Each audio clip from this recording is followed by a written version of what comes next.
Hey guys, welcome back to All Things Jenny. I'm Jenny and welcome to another episode of Spooky Story with Jenny. Don't stay out late. There are a lot of things that roam around at night.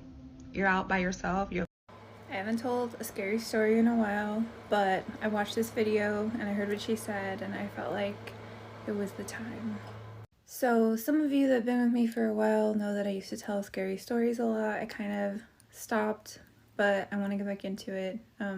And also some of you may have been with me long enough to know that some creepy things, some weird things, some random things have happened in my house. So I went through a really long period in my life where I didn't have faith in God anymore. And during that time, there's some weird things going on in my house. But just subtle things that were really weird, things would be moved or weird sounds, stuff like that. So I started talking to this guy who believed in God, and he kind of told me that I needed to rebuild my relationship with God and stuff. And I was completely against it initially. And you know what? He didn't bail on me at that point, and slowly I did start rebuilding this relationship that I had. So this one night, he doesn't live close to me, so this one night I went to go see him, and I stayed the night at his house. This wasn't the first time that I'd ever stayed at his house or anything like that, but I was having a really hard time sleeping. And he was asleep, and I was just kind of laying there. So I'm awake, and he starts kind of talking in his sleep. And so it kind of sounds like he's praying. And so I kind of turned to him and asked him if he was okay. And he put his hand over my mouth and was like, "Be quiet, it's going to hear you." And I immediately just felt sick to my stomach because I was like, "What?" I pushed his hand off my face, and he continued kind of talking in his sleep, sort of praying. So needless to say, I didn't really sleep at all that night. So I'm driving back to my house, and he was on the phone with me, and I asked him if he remembered dreaming last night. And he says, "Yeah, what do you know?"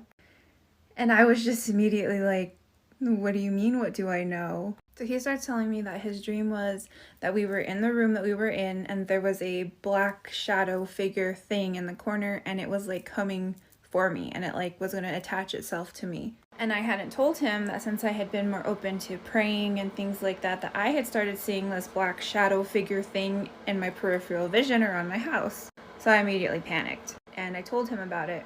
And he said, "Whenever you get home, you need to bless your house." So on my way home, I stopped at Walmart, picked up some stuff that I thought would be helpful in blessing my house. Never done this before. So I did what I thought I needed to do to bless my house, but things got a lot worse. If you're interested in knowing what happened next, leave a comment and I'll make a part 2. Happy Friday the 13th. I have another creepy story for you. Encountering a mimic. Me, 36 female, and my daughter Olivia, 16 female, live in a small town in South Dakota. She goes with her father every weekend. She leaves every Friday afternoon and comes back Sunday evenings, so usually she'll be gone by the time I get home from work on Friday evenings. So this particular Friday, when I pulled up to our driveway, I looked up at her window and noticed her bedroom light was still on. I figured she accidentally left it on before leaving. I don't know. I walk into the house and hear movement coming from upstairs. "Oh, she's still home," I whispered to myself. I went upstairs and knocked on her bedroom door and slowly opened it. "Your dad isn't picking you up this weekend?" I asked. "No, I told him I want to stay." "Great, I'll make dinner for us and we can watch a movie if you'd like." There was a long pause before she said, "Yes." I closed the door and I thought she was acting a bit standoffish. She usually has a lot to say. I texted her dad and asked if maybe they got into some sort of disagreement or argument that led to her not wanting to go with him this weekend. I went downstairs and started making dinner for us. As the food was cooking, I started organizing things around the house, and I noticed Olivia's book bag and coat aren't hung where we usually hang our things when we get home. I thought maybe she just took her things up to her room. No biggie. I went into the living room and saw Olivia sitting on the couch facing away from me. I didn't even hear her coming down the stairs. She kind of startled me, especially because she's just sitting there, not on her phone like usual, and the TV is off. I walk over to the kitchen and check on the food. I yell out if she can please pick out a movie for us. I went out to check what movie she picked, and to my surprise, the TV is still off, and she's still sitting there, motionless. "Olivia, you didn't hear me?" I said. I grabbed the remote and picked out a movie. I chose The Conjuring. I love Vera Farmiga. I grabbed our plates, and as I sat down on the couch, I heard a notification coming from my phone in the kitchen. I told her I'll be right back. I checked my phone, and it was a text from her father. After reading his message, my body went cold and stiff. Literal chills. He said, "What do you mean?" "I picked Olivia up from school, and we're grabbing dinner with her grandma right now." I feel catatonic at this point. I took a deep breath and walked slowly towards the living room, peeking in to see if it was still sitting on the couch. It was. It was just sitting there, very still, looking forward but away from me. I haven't even seen Olivia's face since I've been home. Like the thing has purposely been avoiding eye contact.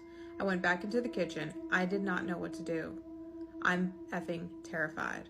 I had to go back out there. My car keys are in the living room. I took a deep breath and I got the courage to walk out confidently like everything was normal. It was gone. I don't know why, but I yelled out, "Olivia!" My stupid, confused human instincts. I heard its voice coming from upstairs, sounding just like my Olivia. It said, "Mom, I'm upstairs. I need your help."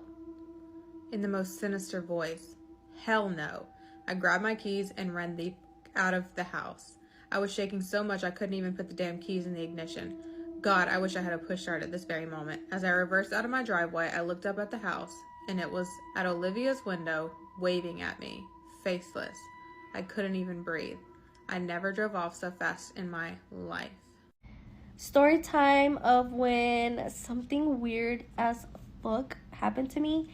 And click here for the ×2 because this might take a little while. I know my hair's looking crazy. I need to re-dye it, but that's not the point. So there's this drink place here in town, and I usually go there and get my little drinky drink. It's a shop where you can actually go in. So I was driving in my car listening to Pandora, and this specific song I know was on, and I was singing it. So the parking lot is right in front of the shop, and I decide to leave my car running, music running, everything.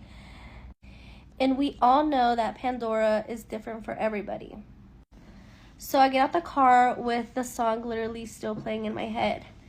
I walk in the shop to grab my drink, and the girl has the exact same song on playing in the shop and exact same spot as where the song in my car was.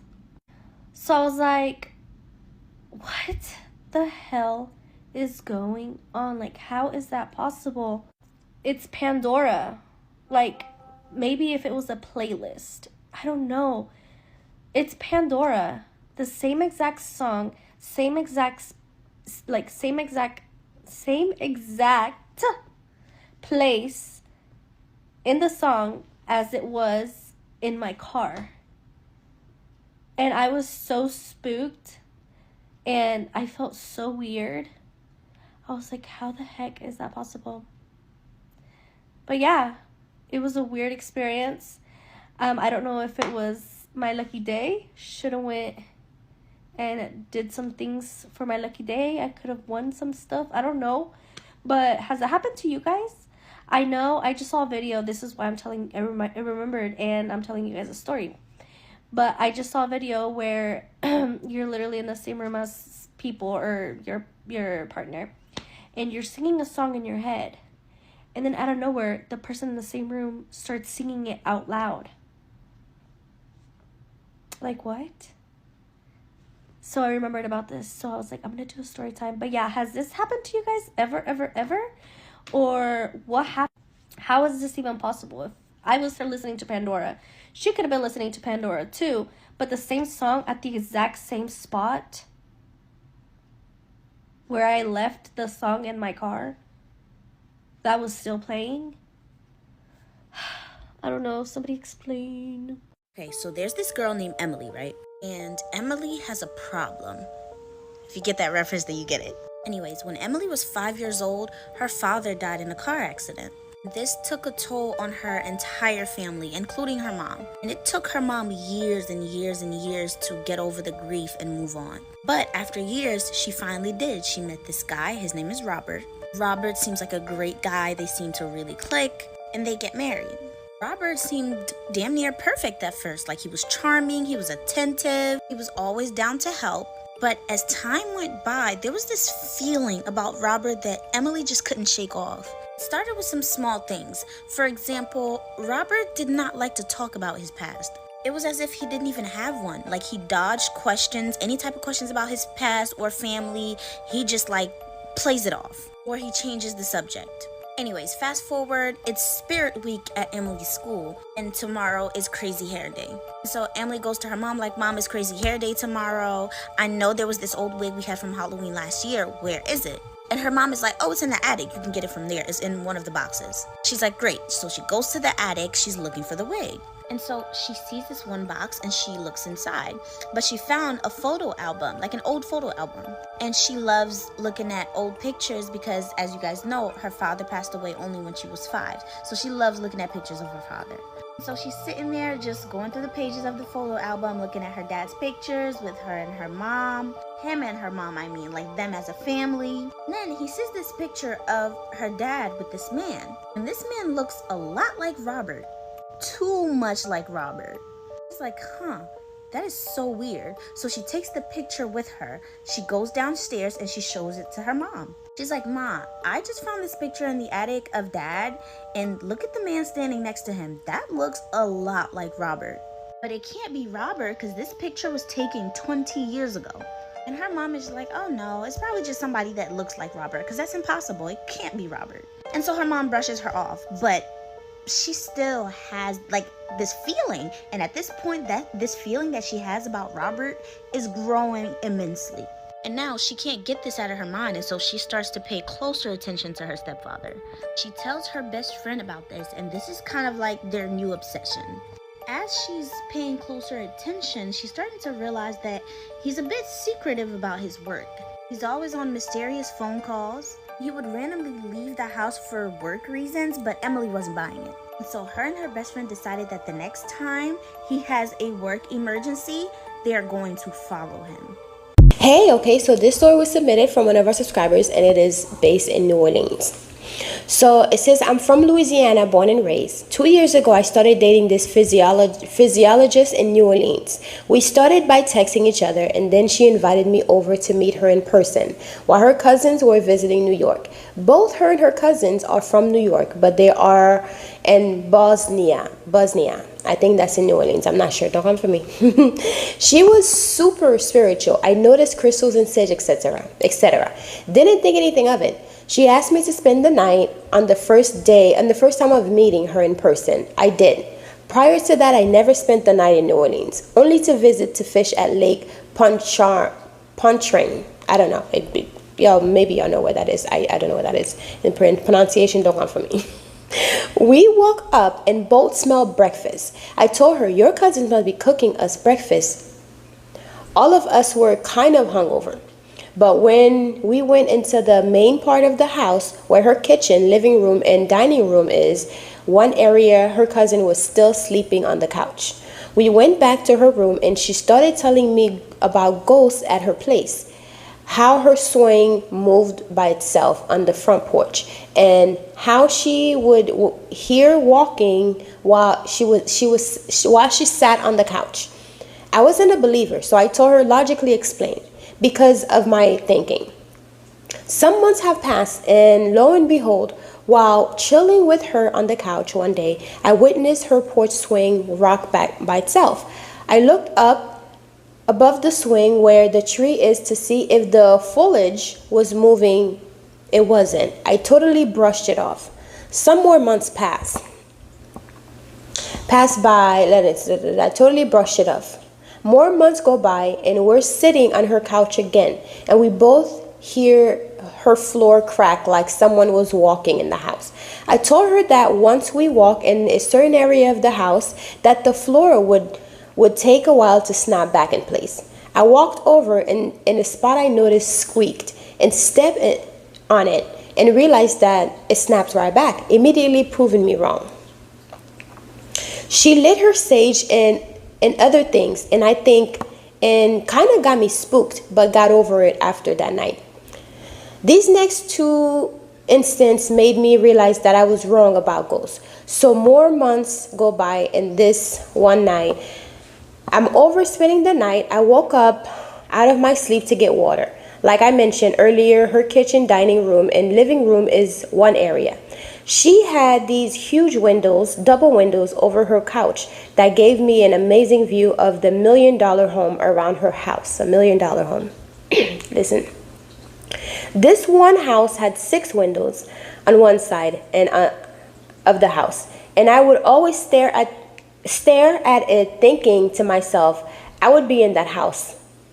I would be in a house like that in the near future. While drinking my water, I was doing just that, and I noticed that every window had a person rapidly walking back and forth really fast past the window. Immediately got chills and slapped my legs to see if I was woke. When I knew that I was, you can't get chills in your sleep. That's true. You can't get chills in your sleep. I put my cup down and backed up towards her room, never turning back. I got into the bed, put the cover over my head, and went to sleep. I've always heard that New Orleans was haunted, but I never researched, so I did just that when I got home, just to educate myself. Okay, yeah, that's true. Yeah, New Orleans is very haunted. I've had experiences. It was crazy. Anyways, just to educate myself. Let's see, where am I? How did I lose? I lost where I am. Okay, New Orleans. She cut, let me see. Oh God, where am I? Hold on. Okay, so just to educate myself. What the hell? Why did I lose myself already? I didn't tell her what I saw until she started asking me why I didn't stare at the window anymore and why I always closed the shutters when I came over. She immediately believed me, but I told her maybe there was a party. She cut me off during my explanation, saying that this house has been up for sale since she moved to New Orleans. Oof. Okay, so she does live in New Orleans. We drove by it. Sure enough, it's up for sale. This shocked me to my core, and I felt off every time I visited. After all the signs, I still tried to tell myself otherwise. Some more months go by, and she lives for New York to see her family. I bought her all kinds of flowers and plants while dating her, and she asked me to come over and water them while she was gone. I did just that and left every time. When she came back, she asked me if I watched a full season of her bullshit TV show. That's funny. That I didn't even know existed. I told her no, I didn't, and I asked her, what do you see me watch if I did decide to pick something to watch? She said, History of Fishing. I responded, exactly. But for some reason, she was convinced it was me. It kind of divided us a little. But we still saw each other until she was convinced I came to her house again and moved her dryer halfway out of her washing room, and also blamed me for missing spare keys to her car. Even called the cops on me. Oh Lord. Even called the cops on me. We don't speak anymore, but I still worry about her. I still don't know what to think of all the situation, but one thing I do know is I wasn't losing my mind. Okay, yeah, I don't think so either. I wasn't losing my mind. I haven't had an experience like this since I stopped going to garden districts of New Orleans. I actually love garden districts of New Orleans. I've never had really bad experiences other than that house that I lived in, and I shared my experience before about that. What did you guys think of that story? That was definitely something. And it's crazy that she would think it was him doing all of those things, knowing that she got ghosts in the house. Man, it was probably the ghost. If the man told you to do it, he didn't do it. And especially the fact that you know that this man would probably wouldn't watch your bullshit TV shows. He didn't do it, ma'am. Okay? That's crazy. But anyways, I'll talk to you guys later. Bye.